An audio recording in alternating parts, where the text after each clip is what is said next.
À présent, faisons place à notre frère René Révolus pour l'étude de la parole. Frère René Révolus, le micro est à toi. Merci beaucoup, mon frère Edimond. Bonsoir à tous. Bonsoir, mes frères et sœurs en Jésus-Christ. Que la paix et la grâce de Dieu soient avec nous tous. Alors, nous remercions le Seigneur pour sa grâce, pour son amour infini, son amour si grand, et d'est-ce que nous pouvons être et compter parmi ses enfants. Alors, nous disons merci à notre frère Exumont pour nous avoir introduits. Alors, aujourd'hui, c'est 18 février 2025, 26, pardon, et c'est l'étude de la parole de Dieu. Bienvenue à tous. Et, euh, donc, on va étudier la parole de Dieu, comme d'habitude, chaque mercredi, et dans les textes où on va parcourir pour voir quel est donc le message que Dieu veut nous communiquer. Parce qu'en réalité, ça fait partie, pardon, de l'ordonnance de notre Seigneur Jésus-Christ en Matthieu 28, où il faisait obligation à ceux qui faisaient des disciples de les enseigner. Donc, l'enseignement de la parole de Dieu, c'est un point capital dans la vie d'un croyant. Et c'est malheureux que et la perception est un peu différente de ça. Mais comment grandir? C'est comme un enfant qui refuse de prendre de la nourriture qui pourrait l'aider à grandir. Donc, la parole de Dieu, c'est un point capital, fondamental pour tous les croyants en Jésus-Christ. Juste avant de vous dire quel est le texte sur lequel on va étudier, parfois on se dit que euh, pourquoi il y a des événements, certains événements ou certains faits que la Bible nous les révèle quand même.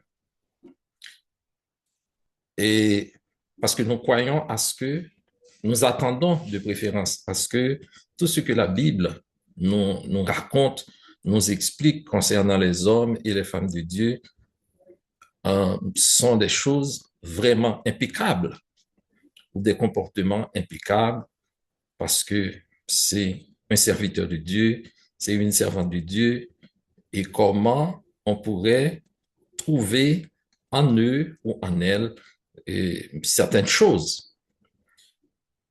Mais rapidement, ça nous ramène à ce que nous comprenons que l'homme, c'est l'homme. L'homme, c'est l'homme. Et c'est vrai que nous avons la nature spirituelle lorsque nous rencontrons Christ, lorsque nous avons reçu le Saint-Esprit.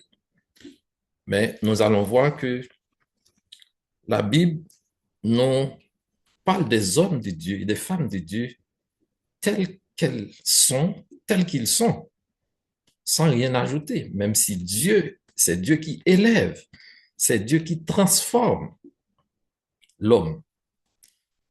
Mais sa vie, en réalité, on peut toujours trouver des choses et puis on se dit, mais pourquoi la Bible nous rapporte ça? Cherchez avec moi Actes chapitre 15. Actes chapitre 15, verset 35 jusqu'au verset 41. Acte 15, verset 35 jusqu'au verset 41. Est-ce qu'il y a un étudiant qui pourrait faire la lecture?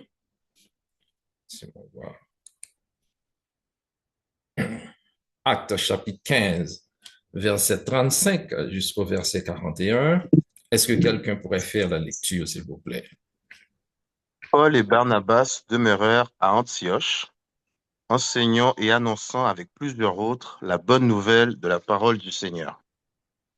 Quelques jours s'écoulèrent, après lesquels Paul dit à Barnabas, retournons visiter les frères dans toutes les villes où nous avons annoncé la parole du Seigneur, pour voir en quel état ils sont.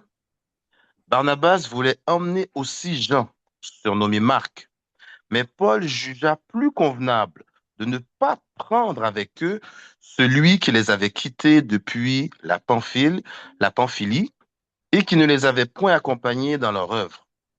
Ce dissentiment fut vif pour être cause qu'ils se séparent l'un de l'autre. Et Barnabas, prenant Marc avec lui, s'embarqua pour l'île de Chypre. Paul fit choix de Silas et partit, recommandé par les frères à la grâce du Seigneur. Il parcourut la Syrie et la Sicile, fortifiant les églises. Merci beaucoup. Et mon frère, Jean-Panel, alors que en Actes chapitre 15, mes frères et sœurs, le chapitre, en réalité, euh, parle de beaucoup de choses. Mais toujours est-il que nous savons, le livre des Actes des Apôtres raconte la vie de l'Église et du commencement à la fin. Donc, comment l'Église a pris naissance et comment les chrétiens s'organisaient. Parce que lorsque nous rencontrons Christ, nous nous mettons ensemble, nous formons l'Église. Parce que l'Église, c'est l'ensemble des sauvés en Jésus-Christ, ce qu'on appelle ecclésia dans le terme grec.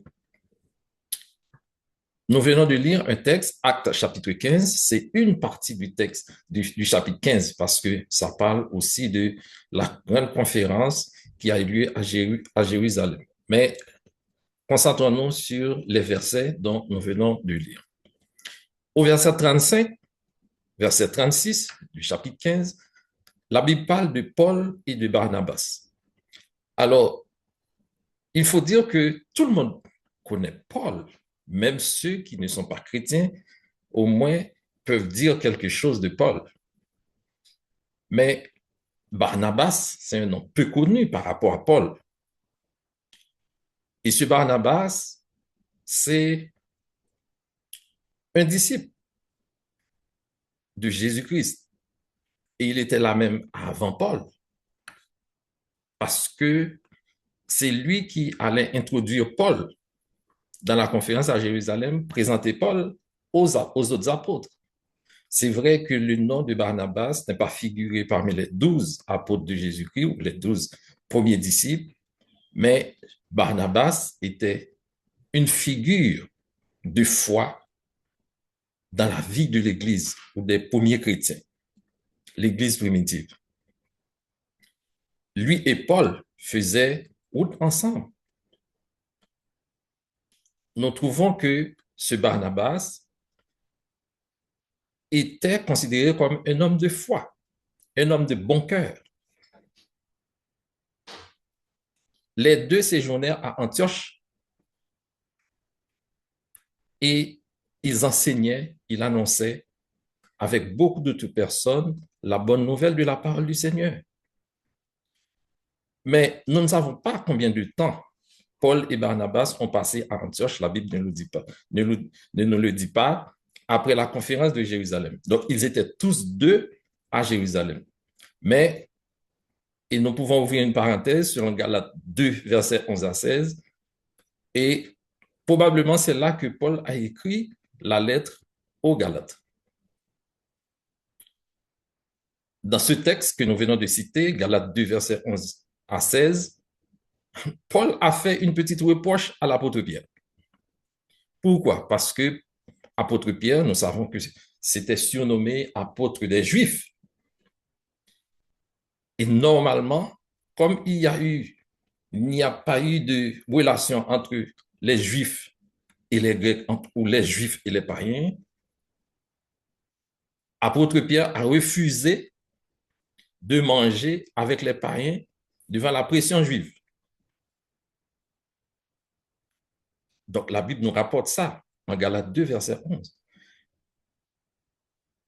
Et comme Pierre était juif de naissance, d'origine, donc ça ne quittait pas indifférent probablement le comportement de certains autres juifs. Mais revenons à Barnabas. Le comportement de Barnabas, que nous allons voir tantôt, certainement pourrait marquer l'apôtre Paul. Voilà ce que nous lisons en Actes 15, versets 36 à 39.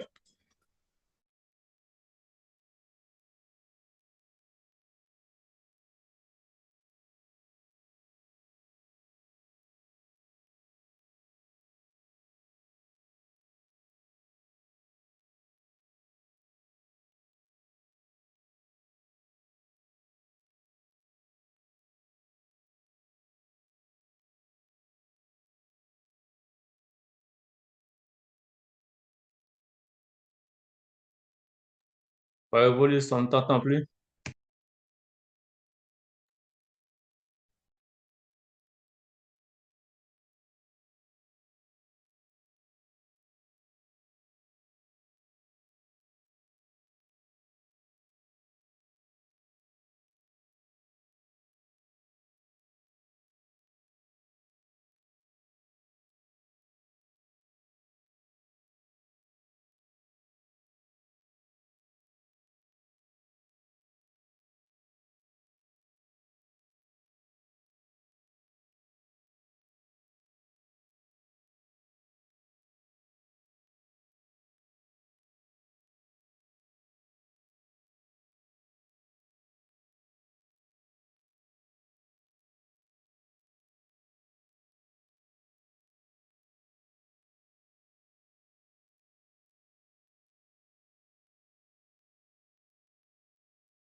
Il y a eu un petit problème technique, j'imagine.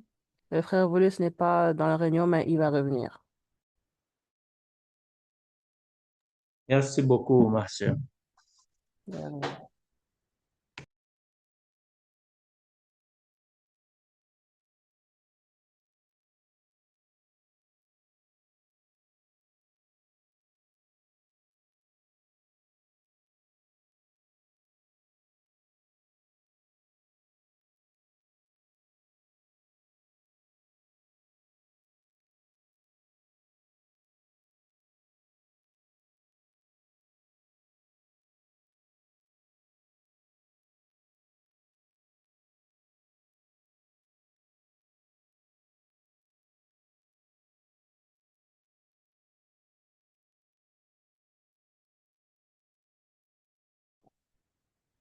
Allô?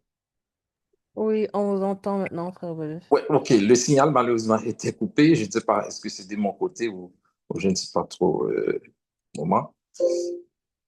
Le temps déjà d'ajuster ça parce que problème technique. Ouais, ok. Merci de votre patience. Alors, on parlait de Paul et de Barnabas. Donc, nous avons dit que apôtre Paul disait à Barnabas, donc nous devons en tout cas reprendre encore la route et pour aller voir qu'est-ce que ces nouveaux chrétiens sont devenus. Et je disais que nous ne devons pas baptiser seulement les gens et les ignorer ensuite, parce que selon la mission que nous avons reçue de Jésus-Christ, c'est que eh bien, nous devons enseigner les chrétiens. Parce que la plupart des missionnaires, qu'est-ce qu'ils font? Ils rentrent dans le champ de la mission et reviennent occasionnellement pour nourrir les âmes de ceux qu'ils ont baptisés. Donc ça, c'était pas le souci de l'apôtre Paul par rapport à ce que nous croyons, puisque lui, il se faisait souci, disons, pour ces chrétiens-là. Donc le seul souci du moment de Paul, le seul mentionné en tout cas dans la Bible, c'est d'édifier, fortifier les églises qui étaient déjà établies. Et la lettre aux Galates révèle que l'apôtre Paul s'inquiétait à cause des enseignants d'origine ou bien qui pratiquaient le judaïsme comme ceux qui avaient troublé l'église d'Antioche. Donc, et nous allons voir, cette visite d'encouragement va vite devenir un exploit d'évangélisation. Donc, le conflit que nous voyons, puisque nous pouvons l'appeler ainsi, conflit entre deux frères. N'oubliez pas que Paul et Barnabas n'étaient pas seulement deux frères en Christ, mais c'était aussi deux compagnons, compagnons de route, compagnons de prière, compagnons de travail en Jésus-Christ. Et versets 37 à 39, Barnabas est d'accord avec la suggestion de Paul, puisque Paul lui a dit, eh bien, il faut revisiter, revoir les chrétiens pour voir comment ils sont. Mais Barnabas a ajouté un élément en disant que il voulait prendre avec lui Jean-Marc, c'était son cousin, verset 37, et nous devons nous rappeler que Marc, c'est cousin de Barnabas. Au premier voyage missionnaire de l'apôtre Paul, ils étaient trois. Paul, Barnabas et Marc. Mais arrivé en Pamphylie, qu'est-ce qui s'est passé? Marc a décidé qu'il ne va pas continuer le voyage missionnaire. C'est-à-dire qu'ils ont terminé le premier voyage en trois, mais Jean-Marc a décidé que moi, pour des raisons qu'il n'a pas expliquées, qu'on n'a pas tout savoir, eh bien, il ne continue pas. Mais la question, pourquoi Marc veut-il, ou bien Barnabas voudrait que Marc l'accompagne? Parce que de toute façon, Paul a fait une expérience avec un frère dans un voyage missionnaire, dans un travail de l'Église ou bien du Seigneur, et que cette expérience, selon Paul, n'était pas très bonne. Donc, Barnabas dit à Paul, on aimerait, ou bien j'aimerais que Jean-Marc nous accompagne. La question, pourquoi? Parce que Paul a fait une expérience. Peut-être que Barnabas était plus proche de Jean-Marc et Marc l'a expliqué peut-être, je regrette de vous avoir quitté, des choses comme ça, des explications. Ou bien j'ai eu tort, j'aimerais que tu me donnes une deuxième chance. Cette fois-ci, je ne te décevrai pas. Mais quelle que soit la raison, Jean-Marc est prêt à accorder alors, Barnabas est prêt à accorder à Marc cette chance. Mais Paul ne voulait pas. Parce que lui, il n'était pas convaincu que Jean-Marc a assez grandi, a assez mûri suffisamment pour qu'il prenne encore le risque. Et Paul estima ne pas devoir prendre avec eux celui qui s'était détourné d'eux depuis la Pamphylie et qui ne les avait pas accompagnés dans leur œuvre. Verset 38. Donc Barnabas continue à vouloir que Marc les accompagne, mais Paul continue à estimer qu'il ne doit pas le faire. Donc nous pouvons imaginer un échange entre deux serviteurs de Dieu. Et à la fin de cette étude, on pourra comprendre que il y a des choses qui pourraient arriver dans le travail de l'Église, dans une assemblée, et ceux qui ne retirent pas la considération de Dieu pour un frère ou pour une sœur. Et Barnabas, certainement, cherchait à convaincre Paul pour qu'il accepte de donner une deuxième chance, une deuxième possibilité à Jean-Marc. Paul, selon lui, impossible. Et peut-être qu'il fait référence à certains textes bibliques, comme par exemple Luc 9, 62, si c'était aujourd'hui, on dirait, mais quiconque, non, je ne vais pas l'accepter. Pourquoi? Parce que la Bible dit, quiconque met la main à la charrue et regarde en arrière n'est pas bon pour le royaume de Dieu. Mais Jean-Marc, pour Barnabas pourrait avoir aussi des textes bibliques pour expliquer, pour dire que, mais la Bible nous dit, heureux la miséricordieux, il faut faire miséricorde. Donc, ce sera un voyage difficile, il faudra pouvoir compter sur chacun. Et c'est ce que Paul voulait, parce qu'on ne peut pas faire la route avec quelqu'un incertain. Mais nous verrons que l'attitude ou bien la situation qui s'est déroulée entre les deux frères, apôtre Paul et Barnabas, serviteurs de Dieu, eh bien, ça pourrait nous servir de leçon.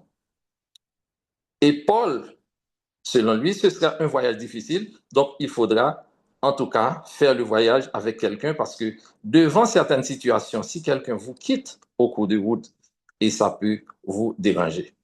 Donc,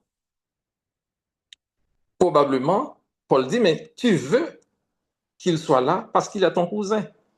Peut-être on imagine qu'est-ce qu'on pourrait dire par rapport à une telle situation. Mais ce n'était pas facile, selon ce que l'histoire nous raconte dans ce texte. Donc, peut-être Paul disait, mais tu défends ton cousin, tu fais ci, tu fais ça. Mais Barnabas dit, mais écoute, toi, tu n'es pas mon cousin. Moi, je t'ai défendu. N'oubliez pas que au début, je vous avais dit que Barnabas défendait Paul devant les apôtres. Et selon le verset 39, il y a eu un sentiment qui se développait entre les deux. Donc, puisque quand on a des échanges, on a des discussions, si cela ne s'arrête pas, c'est sûr que ça va provoquer d'autres choses qu'on aimerait. Donc, il y a certaines traductions de la Bible, pardon, et comme par exemple la Bible Semeur, qui parle de désaccord profond. Donc, est-ce que ça ne fait pas deux frères, deux serviteurs de Dieu? Et n'oubliez pas que Paul ne voulait pas accepter Jean-Marc pour son deuxième voyage par rapport à l'expérience qu'il avait faite avec lui. On pouvait dire que Paul ne voulait pas pardonner. Paul ne voulait pas donner une deuxième chance. Paul ne voulait pas l'accepter. Mais en 1 Corinthiens 13, versets 4 et 5, c'est l'apôtre Paul qui a écrit ce texte en disant que l'amour est patient, l'amour ne s'irrite pas, l'amour ne fait rien de malhonnête. Donc, dans toute situation, il y a une solution. Parce que si la Bible nous raconte ce qui s'est passé entre les deux frères, apôtre Paul et Barnabas, certainement, on a quelque chose à en tirer. Et après un temps, il devient évident que Paul et Barnabas ne vont pas résoudre leurs différends. Parce qu'ils étaient arrivés à un moment, ils ne s'entendaient pas. Donc, du moins, jusqu'au moment où ils décident de diviser leurs tâches. Parce qu'ils devraient travailler ensemble, mais comme ils ne s'entendaient pas, à savoir l'un veut que Jean-Marc les accompagne, l'autre ne veut pas. Et comme Barnabas, selon Acte 4, verset 36, Barnabas est originaire de Chypre, de la ville de Chypre. Lui, il poursuivra son œuvre et Paul ira en Asie mineure. Donc, Barnabas retourne à Chypre et apôtre Paul fait la route en Asie mineure. Ils se séparèrent. Barnabas accepte Jean-Marc avec lui et s'embarqua pour Chypre. Et c'était là que la Bible a fait la dernière mention des deux hommes où ils travaillaient ensemble. Donc, comme chrétiens, ou bien nous comme chrétiens, Barnabas avait ses imperfections, comme Paul avait ses imperfections, Révolus, Anna, ou n'importe quel frère. Mais dans l'ensemble, Barnabas, c'était un homme vraiment merveilleux. Donc, nous avons besoin d'autres hommes comme lui dans l'Église. Et pour travailler, même si la situation, nous pouvons dire qui a raison ou qui a tort, et à la fin, on verra est-ce qu'on devrait prendre position, qui a raison, qui a tort. Mais lorsque Paul et Barnabas se séparèrent, la Bible nous dit que l'apôtre Paul, c'est lui que le projecteur a suivi. Parce que nous avons vu, après la séparation, la Bible parle de l'apôtre Paul jusqu'à sa mort. Donc Paul, pour faire la route, il a choisi de préférence Silas et parti, recommandé par des frères, à la grâce du Seigneur, verset 40 et verset 41. Maintenant, réfléchissons. Il est facile de dire que Paul et Barnabas auraient dû faire ou n'auraient pas fait ceci ou cela. Mais avec le peu d'informations que le texte nous raconte, écrit par Dr. Luc, nous ne pouvons pas nous permettre d'être à la fois juge et partie. Donc, nous allons donc nous contenter de donner quelques principes concernant les différentes opinions entre les frères. 1. Et même les frères qu'on peut qualifier de bons, ils ont toujours et auront toujours des différends. Dans une famille, c'est ça. Donc, quel frère ou quelle sœur n'arrive pas à avoir des difficultés avec l'autre? Donc, Paul et Barnabas étaient tous deux des hommes excellents de Dieu. Mais ils ne sont pas arrivés à un accord dans une telle situation. Les désaccords ne sont pas forcément des situations mauvaises, du moment où que l'on reste maître de la situation. Et aussi longtemps qu'il ne s'agit pas de questions d'opinion, ou, excusez-moi, où il ne s'agit pas de questions de doctrine. Parce que nous pouvons être dans l'Église et avoir des différences sur des questions d'opinion ou questions doctrinales. Mais quelle attitude nous devons avoir sur les questions quand il s'agit d'opinion? Parce que jamais, jamais, plus que jamais, on n'arrivera pas à convaincre quelqu'un par rapport à ce qu'il pense. Et ça ne touche en aucune manière sa croyance, sa foi. Mais la doctrine est non négociable. Je vais prendre un exemple. Nous sommes d'accord que chaque premier jour de la semaine, nous devons réunir pour rompre le pain. Ça, c'est un fondamental de la doctrine. Donc, je le crois, frère X le croit, sœur Y le croit également. Et c'est ce qui nous met ensemble. Mais en ce qui a trait, est-ce que et Dieu que je prie, il est le Père, je l'appelle, je ne sais pas, est-ce que le Saint-Esprit est une force, est une personne, est ci ou ça? Est-ce que ça, en réalité, dérange la foi de quelqu'un? Et là, nous pouvons dire que tout ce qui a trait à la doctrine, donc nous devons l'accepter tel qu'il est ou tel qu'ils sont. Parce que c'est notre foi, c'est notre attache avec Christ. Donc, dans le cas de Paul, est-ce que c'était une question d'opinion ou doctrinale? Ça n'a rien à voir avec la doctrine. C'était une question d'opinion. Nous faisons route à deux et on aurait besoin d'un troisième accompagnateur. J'ai fait une mauvaise expérience avec lui, je ne veux pas qu'il soit de nous. Et l'autre veut qu'il soit. Eh bien, gentiment, soit on accepte l'autre, ou bien chacun fait sa route, mais toujours est-il en gardant la fraternité ensemble. Parce que, retournons dans le texte. Dans la plupart des disputes, des deux côtés, quelqu'un peut avoir raison ou quelqu'un peut avoir tort. Mais quand il s'agit de la doctrine, quelqu'un ne peut pas avoir, deux personnes ne peuvent pas avoir tort ou raison.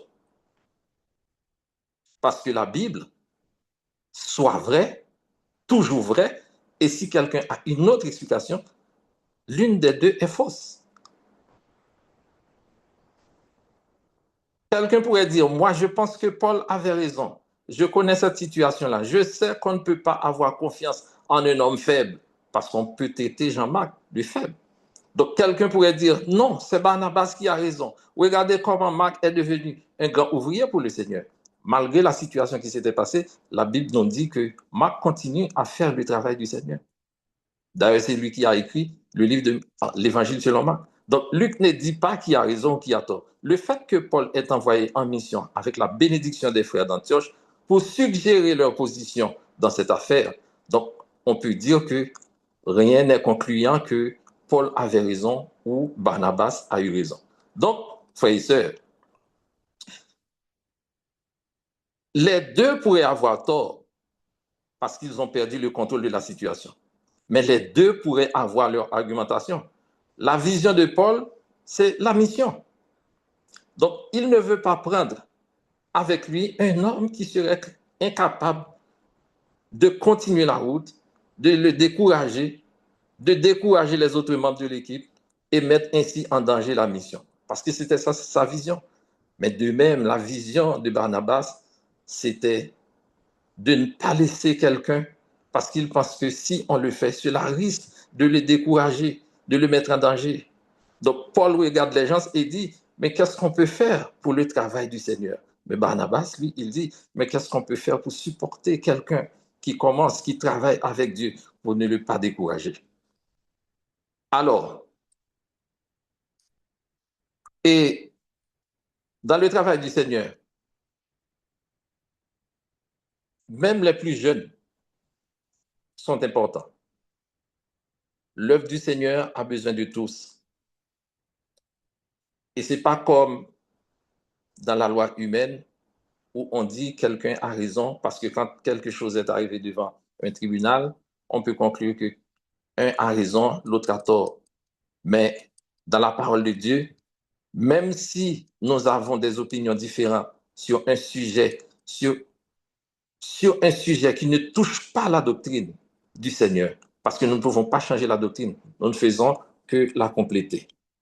Mais cependant, si nous croyons que, je vais prendre quelques exemples, et le service dure 3 heures de temps, le service dure 2 heures de temps, ça ne devrait pas être un sujet pour diviser l'Église. Si nous croyons que, par exemple, le repas du Seigneur se fait avant le message, mais ce ne devrait pas être un sujet pour diviser l'Église. Mais si on croit que, eh bien, on n'adore pas le premier jour de la semaine, ou bien on adore, mais on ne fait pas le repas du Seigneur, on ne participe pas à la table du Seigneur, ça c'est un point doctrinal. Et pour quelle que soit la raison que ce soit, un frère reste un frère, une sœur reste une sœur. Et généralement, ce sont les étiquettes qui nous poussent à diviser l'Église davantage. Qui a, quand on reçoit Christ, disons, dans sa vie, automatiquement, on est devenu frère, sœur. Et personne ne peut nous retirer cette épithète. On est frère et sœur. Que vous m'aimez, que vous ne m'aimez pas, mais je suis frère. Quel que soit le comportement que j'aurai dans une assemblée, je suis frère. Et parfois, les écarts de langage ou tant d'autres choses, ce sont des choses qui font mal à l'Église. Parce que dans certains cas, nous pouvons être intolérants parce que quelqu'un ne voit pas la chose de la même manière que nous. On ne peut pas le coller d'étiquette. Il est diabolique, il n'est pas chrétien, il est plein de choses qu'on pouvait utiliser pour dire que quelqu'un a abandonné la foi. Non, mais il y a des choses, c'est que tant aussi longtemps que ça ne dérange pas l'Église du Seigneur, si c'est nous comme frères, nous comme sœurs, on a quelques difficultés, on ne s'entend pas sur un point qui n'est pas doctrinal, donc ça ne devrait pas être un gros problème. Donc même dans le désaccord, les frères devraient agir comme des frères. Il faudrait exiger de ceux qui se disputent qu'ils lisent certaines exhortations et que la Bible nous donne. Donc parfois, malgré tous les efforts fournis pour arriver à un accord, si des frères n'arrivent pas à trouver cet accord, ils doivent se contenter de cet état de choses-là. Donc nous préférions que cela n'arriverait jamais. Mais si c'est le cas, ce n'est pas forcément une grande tragédie, ni la fin d'une amitié, aussi longtemps que les personnes se conduisent convenablement des deux côtés. Et si l'on se respecte, si on parle avec modération, on n'est pas d'accord. Parce que c'est pas pour toute chose qu'on dit, bon, l'Église, ça va diviser l'Église. Écoutez, je n'enseigne pas, je ne dis pas de ce texte que c'était une bonne chose. Mais en réalité, Paul et Barnabas étaient divisés. Mais ils étaient divisés pour la cause du Seigneur. Ils faisaient chacun leur route. Et par conséquent, prêcher l'Évangile. Donc, si nous sommes ensemble, et c'est ce que je disais, dans une étude biblique, c'est qu'est-ce qu'on peut tirer, quelle conclusion peut-on tirer de la Bible? Donc, si nous nous mettons en colère, la Bible nous dit que de prendre garde de ne pas tomber dans le péché. Donc, que votre colère ne dure pas jusqu'au soir. Parfois, on discute, mais avec beaucoup d'acharnement. On se parle, on se met la main. Non. Pourquoi? Parce que la question sur laquelle nous ne sommes pas d'accord, est-ce que ça dérange l'Église? Est-ce que ça divise l'Église? Donc, par conséquent, Actes chapitre 15, que nous venons de lire, c'est un texte qui nous fait comprendre que dans l'assemblée du Seigneur, dans l'assemblée des saints, nous pouvons être différents dans les opinions. Et c'est pourquoi moi, j'ai toujours réfléchi à savoir, quand on fait des études bibliques ou quand on discute à propos de la Bible, si quelqu'un a une question et qu'il le prend à partir d'un texte biblique pour contredire ce que j'ai dit, pas de problème, ça c'est une bonne chose. Parce que c'est avec la Bible en main, bon, tu as dit telle chose, mais voici ce qu'un autre texte dit. On va voir comment concilier les textes, parce que les textes ne se divisent pas, ne se contredisent pas. Mais si quelqu'un donne son opinion par rapport à un sujet, on peut l'écouter, ou bien on ne commente pas et on n'exige pas quelqu'un à répondre sur une opinion. Parce que c'est l'opinion qui va déranger la situation. Parce que nous ne sommes pas forcément sur la même route, la question d'opinion. Est-ce que l'Église, un frère ne peut pas donner son opinion? Oui, mais sauf que dans les études bibliques, autant que possible, nous devons utiliser des textes bibliques pour nous rapprocher, nous mettre plus près d'une situation. Donc, il est 40. Je vais terminer pour dire ceci. Si nous nous conduisons en chrétiens, même dans nos différends, Dieu fera en sorte que ces problèmes, ou dans ces problèmes, on sera bien sorti. Donc, le fait que Paul et Barnabas continuent de servir Dieu malgré leurs différences, eh bien, ça produit aussi des résultats à long terme. Dieu bénit les efforts de chacun. Et nous disons que des jours stimulants, productifs se présentent devant Paul et sa nouvelle équipe. En même temps, l'effort de Barnabas d'aider Marc à réaliser son potentiel s'avère aussi une réussite totale. Donc, parfois, nous faisons des choses et ces comportements peuvent, je peux dire, dérouter quelqu'un sur le plan spirituel. Parce que la façon dont on discute, la façon dont on voit ou bien on réagit par rapport à une situation, et ça peut avoir des conséquences néfastes sur des jeunes frères, des jeunes sœurs ou des frères et sœurs qui sont là assez longtemps. Mais le fait que des frères n'arrivent pas à s'entendre sur une situation quelconque, et c'est ce qui a donné lieu à la conférence de Jérusalem. Parce qu'en réalité, il y a des choses, si c'est un point doctrinal sur lequel on ne peut pas s'entendre, les frères se mettent ensemble et puis pour discuter de ça jusqu'à ce qu'on trouve la solution. Mais si c'est des opinions, continuer à discuter sur des opinions, on n'arrivera jamais à une situation. Donc l'exemple de Paul et de Barnabas, dans une situation, les deux se sont d'accord, eh bien, ils fassent route de manière différente, mais toujours dans le seul but que l'évangile du Seigneur soit prêché à toute la création. Donc, je vous laisse le temps, il est 41, d'intervenir sur ce sujet et que le Seigneur soit avec vous.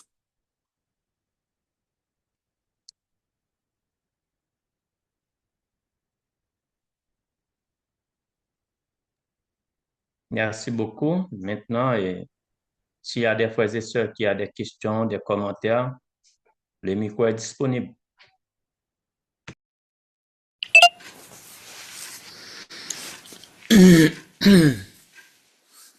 Je vais donner un commentaire. Je remercie d'abord Révolis pour les conseils. Je vais juste faire un commentaire sur le texte par rapport à ce qui se passe entre Paul et Barnabas.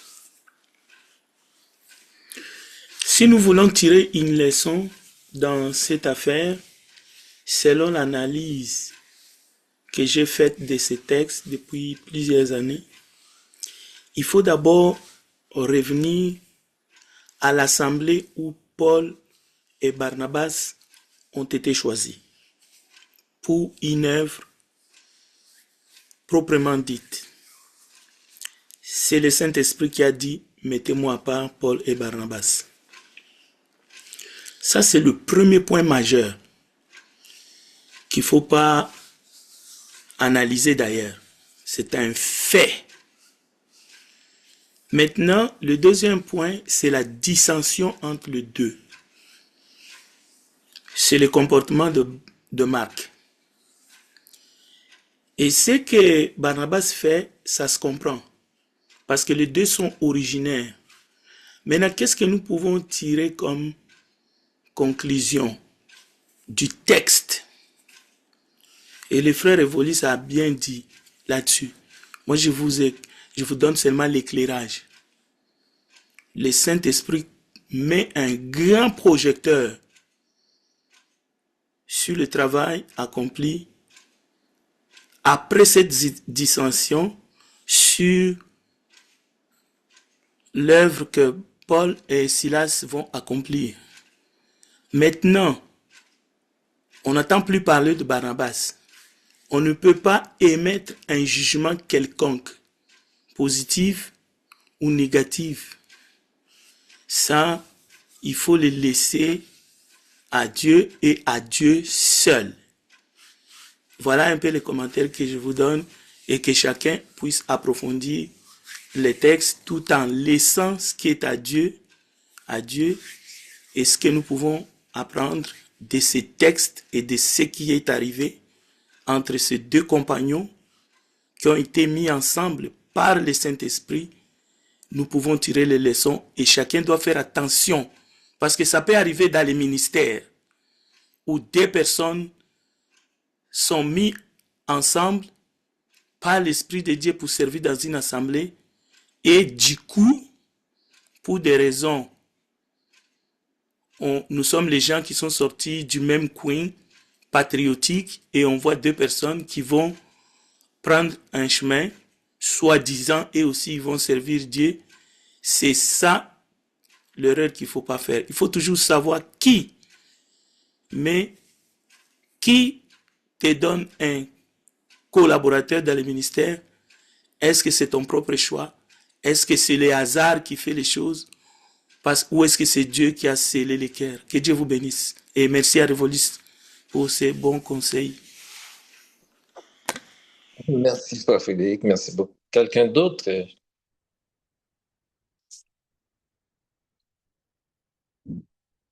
N'hésitez pas à intervenir parce que vous pouvez parler. Parce qu'en réalité, c'est en fonction de ce que nous comprenons, de ce que vous avez compris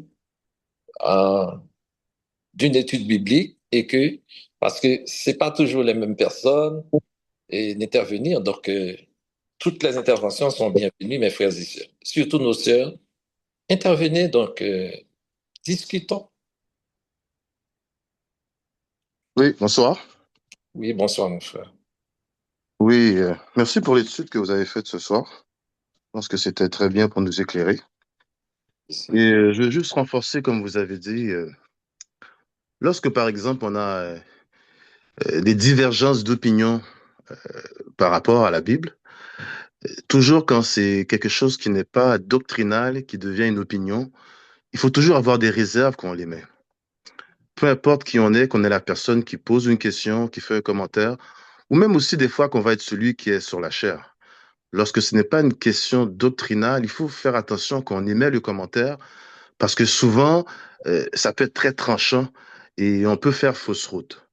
Donc, c'est toujours important, toujours d'avoir de l'humilité, mais aussi, comme la Bible nous dit aussi, que ceux qui sont plus forts supportent les plus faibles. Avoir une opinion différente d'une autre personne, ça ne veut pas dire qu'on est plus fort ou plus faible, mais la manière dont on va l'apporter, la manière dont on va s'exprimer, ça peut des fois créer une certaine confusion, comme quoi qu'on pense que souvent on a la vérité absolue, tandis que si c'est pas si c'est pas un point de vue doctrinal, on n'a pas quelque chose vraiment pour euh, comment je pourrais dire en français, pour pouvoir soutenir notre point. Donc, c'est important des fois de juste avoir un peu d'humilité, parce que de toute manière, ce qu'on veut, c'est rassembler ceux qui sont pas chrétiens, tout d'abord, tout en discutant aussi souvent de points qui, eux, peuvent être des opinions, qui sont pas des doctrines, une doctrine, et puis aussi pouvoir, en même temps, chacun, l'un l'autre, euh, chercher la bonne information dans la Bible. Donc, il faut juste avoir un peu d'humilité quand on émet des commentaires et qu'on émet des idées, par exemple. Merci encore et bonne soirée. Bon, merci beaucoup, et frère Jean Panel. Mais je crois que nous sommes des humains en ce qui a trait la compréhension peut mener à des opinions. Mais toujours est-il, un enseignant doit toujours avoir de la sagesse pour pouvoir faire la différence entre une opinion et un sujet qui touche la Bible. Parce que pour les opinions, on ne serait pas toujours d'accord. Lisons un texte et pour terminer, Colossiens chapitre 4, versets 10 et 11. Colossiens 4, versets 10 et 11. Ok, je lis pour vous. Colossiens chapitre 4, versets 10 et 11. Aristarque, mon compagnon de captivité, vous salue, ainsi que Marc, le cousin de Barnabas, au sujet duquel vous avez reçu des ordres. S'il va chez vous, accueillez-le. Jésus, appelé Justus, vous salue aussi. Ils sont du nombre et des circoncis et les seuls qui aient travaillé avec moi pour le royaume de Dieu et qui aient été pour moi une consolation. Alors, c'est pour revenir sur l'intervention du frère Frédéric.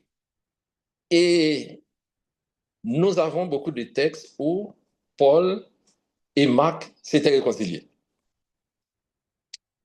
Et Paul nous a donné quelques informations sur ce que Marc était devenu. Il y a plein de textes, par exemple Philémon, verset 24, et même lors du premier emprisonnement de l'apôtre Paul à Rome, il demandait à ce que Marc, Timothée, prenne Marc avec lui. Donc, c'est-à-dire que et nous avons des textes dans la Bible où qu'est-ce qu'il était devenu? Je ne sais pas. Est-ce qu'il faut Frédéric a parlé de Barnabas? Mais Marc, en réalité, en tout cas, après avoir laissé Paul, et même Barnabas, après avoir laissé Paul, chacun faisait leur route dans la prédication de l'Évangile. Et même si la Bible ne nous dit rien à propos de Barnabas par la suite, mais nous avons beaucoup de choses concernant l'apôtre Paul dans son travail missionnaire et comment même il a fini sa course sur la terre dans le travail de Dieu. Alors, c'est ce que je voulais ajouter. Et pour terminer, pour moi-même, c'est que nous pouvons conclure, mes frères et sœurs, que dans la Bible, chacun n'a pas la même capacité. C'est vrai que c'est l'Esprit qui nous donne la force, mais l'Esprit nous donne chacun selon ce qu'il veut. Il y a des gens qui peuvent résister devant certaines situations et d'autres qui ne pourront pas. Comme Marc pourrait considérer comme étant faible. Peut-être pourquoi il a refusé de continuer à faire le deuxième voyage missionnaire de Paul, avec Paul et Barnabas, on ne sait pas. Mais cependant, nous devons en fait accepter les autres tels qu'ils sont dans l'œuvre du Seigneur parce qu'ils ont été ajoutés dans l'Église par le Saint-Esprit comme nous. Donc, peu importe si on peut les aider à grandir spirituellement, donc nous devons le faire. Mais la division n'est jamais une bonne chose dans une assemblée, mais question d'opinion, mes frères et sœurs, il faut que toujours, surtout pour ceux qui enseignent dans l'Église, donc en général, ce n'est pas la doctrine qui nous divise. Ce n'est pas la doctrine. On est tous d'accord que le premier jour de la semaine, on doit être là. Mais c'est des opinions. Et pour ces opinions-là, donc, on ne peut pas empêcher à quelqu'un d'émettre une opinion. Il peut opiner. C'est une étude biblique. C'est l'enseignement. Mais cependant, celui qui va répondre, l'enseignant, eh bien, il peut ne pas intervenir sur une opinion. Merci beaucoup.